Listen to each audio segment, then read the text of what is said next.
నమస్తే, నేను మీ KS Naidu. KS Naidu సైతం ప్రశ్నిస్తా యూట్యూబ్ ఛానల్ స్వాగతం. హెల్త్ అసిస్టెంట్లు ఈ మధ్య సుప్రీంకోర్టుకి వెళ్ళినట్టున్నారు. వాళ్ళు వెళ్ళినప్పుడు వాళ్ళకి ఫేవర్గా జడ్జిమెంట్ వచ్చినట్టుంది. దాన్ని బట్టి మన సుధాకర్ గారు ఏం మాట్లాడారో చూద్దాం.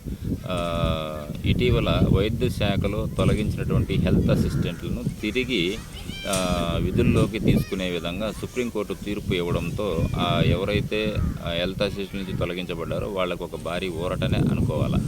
ఈ విషయం మీద ఏపీ హంస జిల్లా అధ్యక్షుడు చేజర్ల సుధాకర్ గారు మాట్లాడుతూ సంతపేటలోని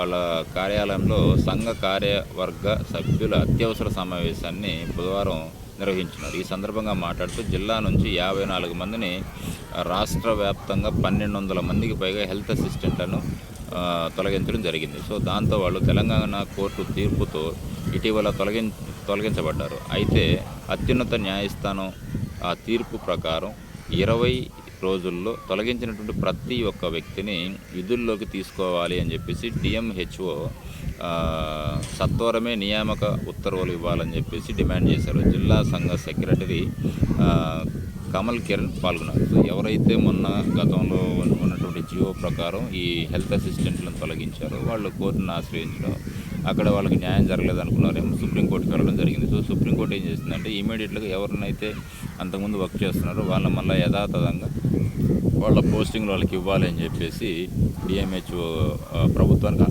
ఆదేశించినట్టుంది. సో దీన్ని బట్టి డిఎంహెచ్ఓ గారు ఏ నిర్ణయాలు తీసుకుంటారనేది చూడాలి. సో ఏదేమైనా వాళ్ళ పోరాటానికి ఫలితం దక్కిందని అనుకోవాలి. Thank you.